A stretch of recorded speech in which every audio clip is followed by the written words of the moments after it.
Tuhan, tempat aku memohon, tempat aku meminta dengan segala doa. Assalamualaikum warahmatullahi wabarakatuh. Salam Sri Rahayu Haswantoro. Dan salam berjumpa kembali di channel Ngaji Niroso. Di kesempatan kali ini saya sengaja menampilkan sebuah sistem kecil yang sering kita gunakan, yang saat ini sudah berkembang menjadi sebuah sistem yang memiliki istilah atau sering kita sebut sebagai smart. Smart itu adalah cerdas, smartphone ya. Dari sistem komputerisasi ini, teknologi ini kemudian diringkas menjadi smartphone yang istilahnya dengan sistem yang cerdas itu seperti dunia itu dalam genggaman kita kalau kita memahami tentang sistem itu sendiri. Lalu apa korelasinya dengan spiritualitas, keyakinan religius kita? Ketika Tuhan menciptakan kita, Tuhan melahirkan kita ke dunia ini, disitulah bagaikan sebuah proses sistem ya, computerized. Jadi brainware kita, otak kita sudah diprogram dari kecil.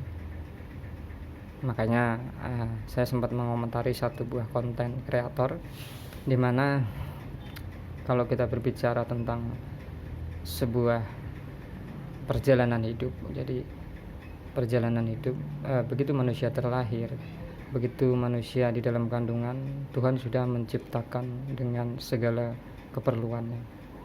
Rezeki, jodoh, kematian sudah diatur Tuhan. Lalu apa yang menjadi pertanyaan yang sering dicari atau mungkin selama ini dicari-cari, dan saya sempat mengomentari, saya katakan ketika kamu tahu bahwa kamu dilahirkan, bahwa rezeki, jodoh, dan kematian kamu sudah ditakdirkan Tuhan, maka kalau kita kembali kepada jati diri kita dan kita kembali kepada Sang Maha Kuasa, maka kita akan tahu bahwa kehidupan kita di dunia ini adalah sebuah wadah di mana kita harus kita dituntut untuk belajar mengenal tentang seberapa besar sih Tuhan yang menciptakan kita, seberapa besar sih Tuhan Maha Kuasa, Maha Pencipta. Jadi kita benar-benar di situ sudah diprogram sebenarnya. Cuma program itu akhirnya dibelokkan. Nah, seperti ini prosesnya itu kan working on update 100%. Diupdate, program kita harus diupdate terus. Kekinian kita, mindset kita harus diupdate terus sesuai dengan perkembangan zaman. Nah, itu salah satu sistem. Jadi kembali lagi bahwa kita diciptakan, kalau kita memahami bahwa kita hidup di dunia ini sebenarnya untuk apa, ya kita menikmati ya, kita itu menikmati ciptaan Tuhan yang Maha Kuasa. Ketika kita dilahirkan, kita sudah dibekali dengan rezeki, jodoh, dan mati atau kematian. Jadi kita tinggal menikmati hidup ini saja. Hidup di dunia ini menikmati bagaimana caranya? Menikmati agar kita bisa merasakan atau kita bisa syukur nikmat, bukan kufur nikmat. Jadi begitu kita kecil, kita dikenalkan oleh orang tua kita, oleh ibu kita, bagaimana ya kita berbicara a i u o, kita menangis ya, dan yang lainnya itu kita pertama diajari oleh ibu kita, orang tua kita. Disitulah awal kita mengenal bagaimana kita bisa mengenal ciptaan Tuhan dari kita lahir hingga nanti kita mati meninggalkan dunia ini. Nah, disinilah kunci yang harus kita pegang, bahwa sebenarnya kita nggak perlu repot-repot kalau kita memahami. Nah, lalu kenapa kehidupan dunia ini menjadi begitu kompleks dan rumit? Karena mereka tidak memahami, dan karena banyak tangan-tangan yang tidak bertanggung jawab yang membuat dunia ini menjadi kompleks dan rumit. Akhirnya banyak sekali hal-hal yang kita tahu. Nah, tentu hal-hal tersebut kita kembali lagi kepada ketika manusia diciptakan. Karena sebelum manusia diciptakan, Tuhan sudah menciptakan makhluk yang lain. Nah, disinilah fungsi dan tugas kita. Ketika kita terlahir, kita kemudian dewasa, dari kecil hingga dewasa kita memahami, semakin besar, semakin dewasa, semakin tua kita memahami bagaimana Tuhan atau seberapa besar Tuhan itu menciptakan kehidupan. Di sini kita mulai memahami bahwa Tuhan begitu maha besar menciptakan bersuku-suku, ya, manusia itu bersuku-suku, berbangsa-bangsa, bernegara, kemudian alam itu bermacam-macam, kultur budayanya, alam itu isi kandungan mineralnya, sumber daya alam itu banyak. Itu menandakan seberapa maha besar Tuhan. Oh, Tuhan itu begitu besar, maha pencipta, menciptakan dunia ini saja, belum dunia lain. Jadi kalau kita mau belajar ngajeni itu menghargai rasa kita, bahwa rasa yang sesungguhnya, Allah menciptakan rasa itu karena Allah ingin. Ketika Tuhan itu menciptakan makhluknya, berarti Tuhan ingin makhluknya mengetahui siapa yang menciptakannya. Jadi ada hubungan, makanya disebut hablum minallah. Ketika Tuhan berdiri sendiri tanpa makhluk ciptaan, tidak akan bisa disebut Tuhan. Makanya Tuhan menciptakan makhluknya agar bisa disebut Tuhan. Nah, makhluknya itu bermacam-macam, ya. Makhluk yang diciptakan Tuhan ada alam yang nyata, alam yang lain, ada banyak dunia di sini. Nah, ini yang harus kita pahami. Nah, seperti itulah sistem. Nah, sistem itu kalau kita memahami seperti komputer ini, ya, sama gitu. Ketika mereka diprogram, awal mula manusia hidup diprogram, itu sudah dibekali dengan program dari Tuhan yang Maha Kuasa, sudah dibekali dengan sistemnya. Makanya muncul virus. Nah, virus itu siapa? Hacker dan yang lain itu adalah tangan-tangan yang tidak bertanggung jawab. Nah, ini ada bermacam-macam virus. Nah, virus itu kalau kita tahu dalam dunia kedokteran bisa menjadi obat, ada yang merusak, ada yang bisa menyembuhkan. Jadi begitulah sistem, seperti ilustrasi yang baru saya tampilkan ini. Nah, di sini kita disuruh, di dalam kehidupan kita disuruh memilih, ya, programnya. Di sini ada mau ngetik, ada, ya, kemudian mau memanipulasi foto, mengkreasi foto, ada mau nonton film, ada, ya kan, ada mau bangun rumah, programnya ada. Nah, kemudian mau ngitung duit atau menggunakan spreadsheet, Excel, ada, video, Star Zoom ada, dan masih banyak lagi program ada, antivirus juga ada, dan yang lain mencetak ada. Jadi di sini program di dalam sistem ini, bagikan Allah menciptakan program di dunia ini. Kamu mau bidang apa? Semuanya sudah diciptakan. Jadi ini ilustrasi kecil saja kalau kita mau belajar spiritualitas, keyakinan kita tentang hubungan antara logis dan tidak logis, religius dan keduniawian, materi dan non materi, semuanya berkaitan. Kalau kita memahami sebuah sistem yang ada di depan kita ini, makanya ada software dan hardware. Soft itu programnya, hard itu yang sudah ada.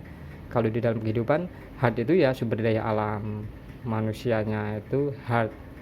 Kemudian softwarenya ya programnya, ya caranya dia bagaimana, bekerjanya, sistemnya bagaimana, itu semuanya disebut software dan hardware. Jadi ada dua perangkat lunak, jiwa dan raga. Jiwanya itu softwarenya yang sudah spiritualitasnya, makanya disebut spirit. Jiwa itu sudah diprogram oleh Allah, seperti tadi yang saya sampaikan, sudah diprogram oleh Tuhan kita.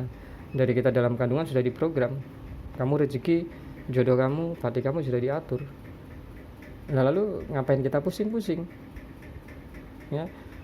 Mendingan kita ya menikmati saja. Ada kita nikmati, alhamdulillah, barokallah, semoga menjadi berkah dari Tuhan. Alhamdulillah, rasa syukur, segala puji Tuhan, kita syukurin saja gitu loh.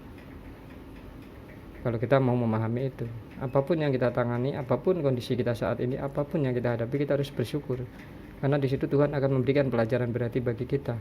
Ketika rasa syukur itu, ya, diberikan oleh Tuhan dalam berbagai macam bentuk dan rupa serta rasanya.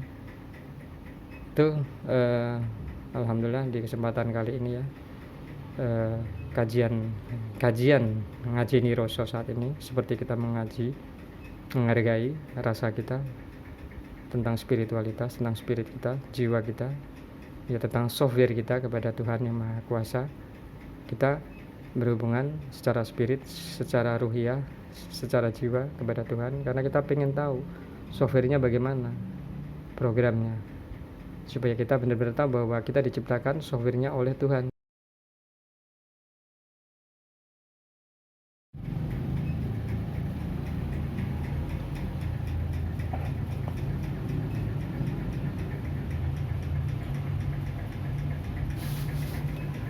Assalamualaikum warahmatullahi wabarakatuh. Salam Sri Rahayu Nuswantoro.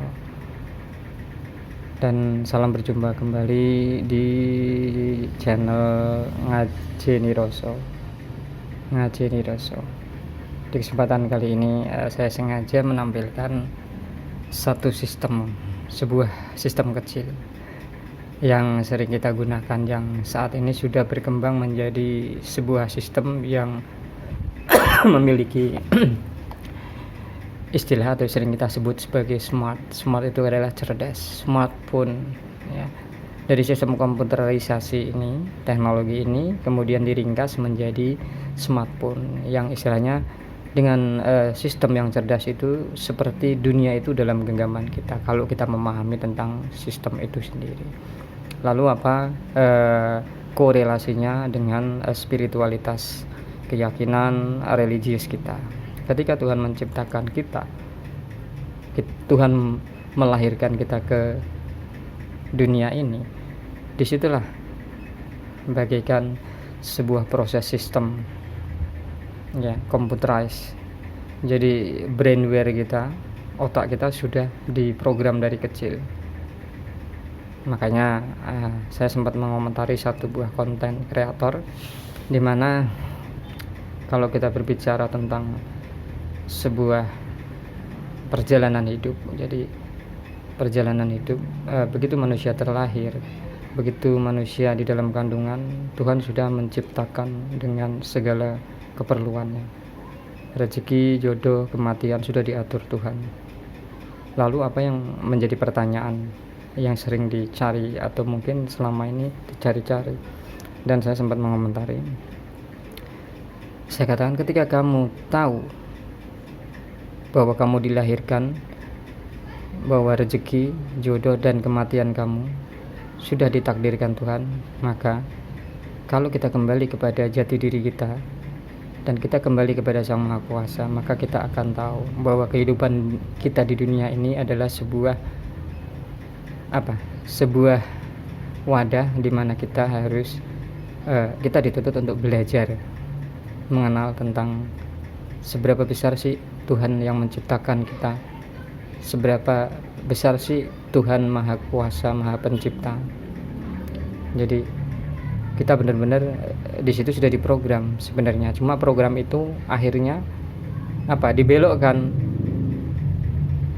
Nah, seperti ini prosesnya itu kan working on update 100%. Diupdate, program kita harus diupdate terus. Kekinian kita, mindset kita harus diupdate terus sesuai dengan perkembangan zaman. Nah, itu salah satu sistem.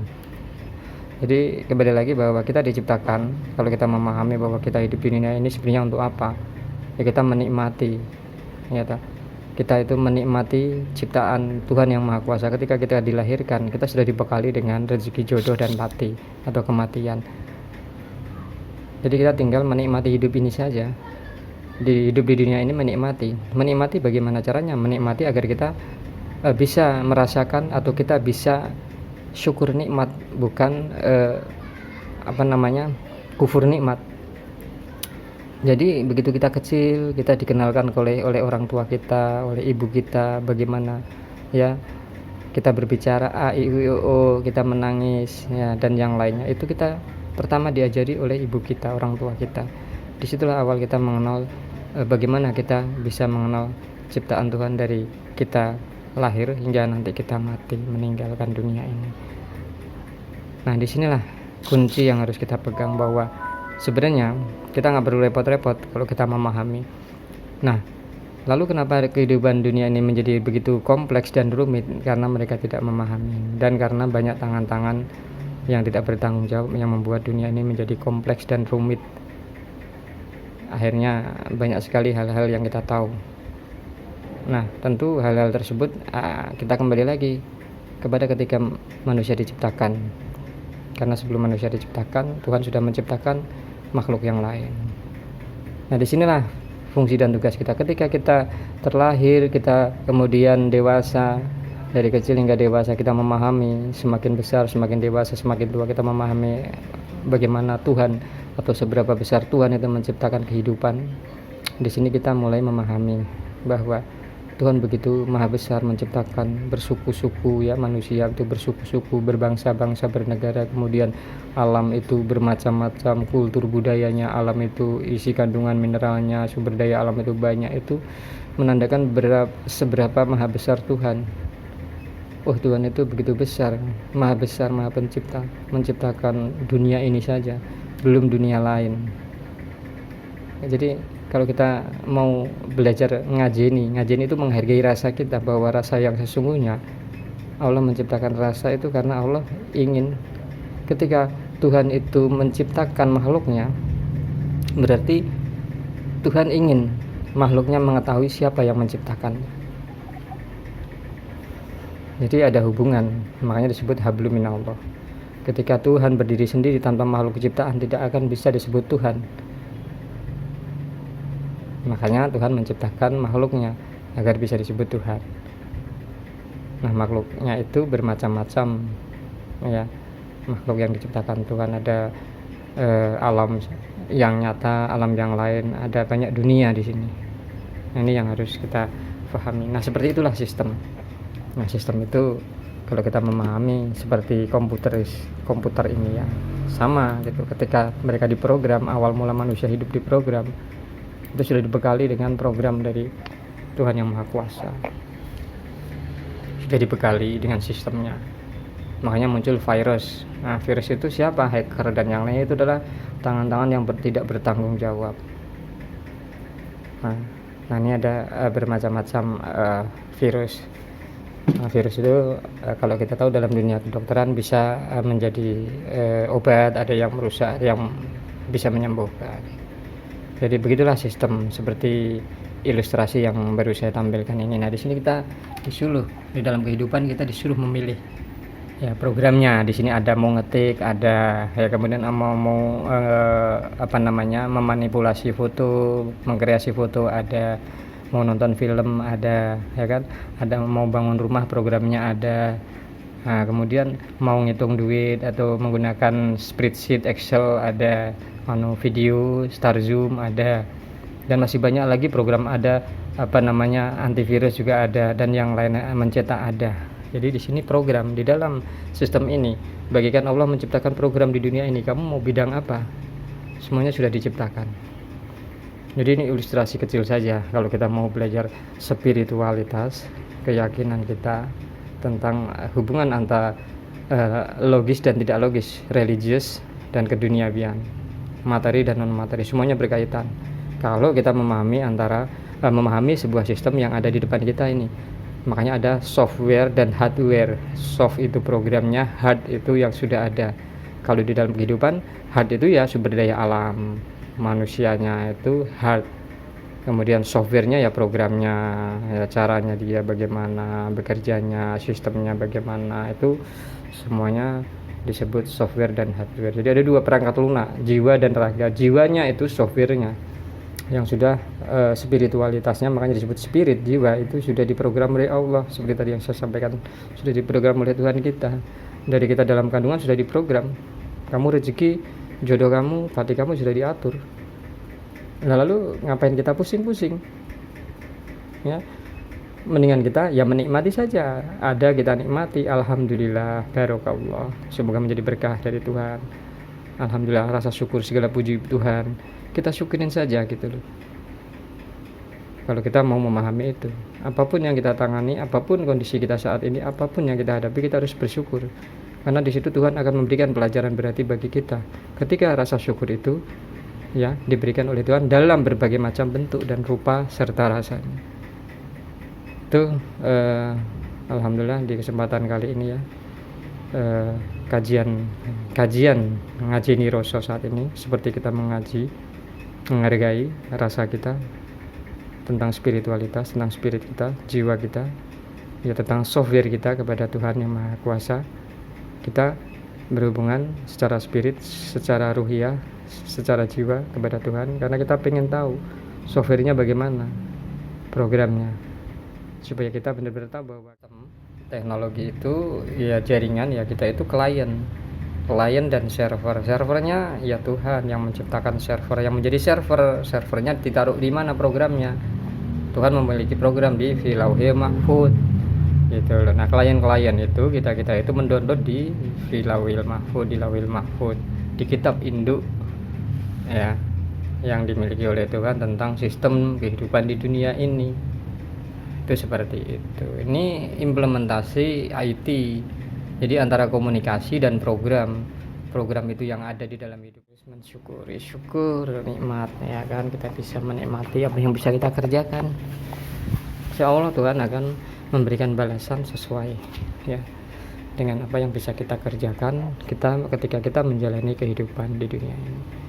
Jadi beginilah implementasi contoh bahwa komunikasi. Makanya kalau dulu belum ada jaringan, belum ada internet, komputer hanya sebagai stand alone berdiri sendiri, bekerja sendiri. Begitu internet diciptakan ya menggunakan teknologi komunikasi dengan server induk, provider. Nah Tuhan itu provider, memiliki provider tingkat tinggi, super canggih, tercanggih di dunia di dunia manapun ya kan. Nah disitulah kita bisa berhubungan, berkomunikasi dengan makhluk-makhluk lainnya dalam kehidupan sosial kita. Itu implementasinya, gabungan antara hardware itu seperti kita, diri kita hardware, softwarenya jiwa kita, ruh kita yang sudah diprogram. Nah kemudian untuk bisa berkomunikasi dengan yang lain dan Tuhan, tentu kita pun diberi alat komunikasi. Bagaimana caranya berkomunikasi? Nah kita mengenal ajaran-ajaran, keyakinan, agama dan yang lain, itu cara berkomunikasi dari zaman ke zaman. Itu seperti itu. Nah makanya kalau kita bisa memahami tentang kondisi saat ini, sistem online yang kita semakin marak, kita akan memahami konsep-konsep ketuhanan. Bagaimana kita bisa berkomunikasi, hablum minannas, kemudian hablum minallah. Jadi wallahu alam itu hanya sebagian kecil refleksi dari implementasi tentang sistem induk kita, provider induk kita yang Tuhan ciptakan. Nah mari kita sama-sama belajar agar apa yang menjadi ciptaan Tuhan, agar kita tahu seberapa besar sih Tuhan kita. Apakah Tuhan kita hanya untuk orang Indonesia, atau apakah Tuhan kita hanya untuk orang Jawa, atau Tuhan kita hanya mengakui orang Arab ya, atau Tuhan kita hanya mengakui orang Eropa, orang Amerika, Inggris. Nah kalau Tuhan kita hanya sebangsa memahami, makanya Tuhan maha mengetahui segala apapun bentuk bahasa, karena yaitu tadi Tuhan menciptakan semua makhluk, baik yang nyata maupun tidak nyata. Jadi Tuhan bisa berkomunikasi dengan yang nyata atau tidak nyata, mengenal semua bahasa. Itu contoh kalau kita ingin belajar mengenal seberapa besar Tuhan kita, seberapa besar ciptaan Tuhan yang kita yakini sebagai Tuhan yang maha besar, yang maha kuasa. Jadi kita jangan salah memahami suatu konsep pemikiran. Kita harus benar-benar open mindset kita, karena jangan sampai memori kita itu terbatas. Makanya sekarang diupdate terus, update lagi agar terbaharui. Seperti itulah sistem kehidupan ini juga. Makanya dan demi masa, dari masa ke masa kan diupdate semua gitu loh. Ini sebagai contoh kita di ngaji Niroso ini benar-benar kita bisa menghargai apa yang sudah kita pelajari, apa yang sudah kita peroleh ya dari Tuhan yang Maha Kuasa kepada kita dan di kehidupan kita. Jadi mudah-mudahan itu bisa menjadi modal yang baik bagi kita, modal yang besar bagi kita untuk menempuh kehidupan kita di masa depan yang lebih baik lagi. Sekali lagi, kalau ada kata-kata yang kurang berkenan dan yang lainnya mohon maaf yang sebesar-besarnya. Salam Sri Rahayu Nuswantoro.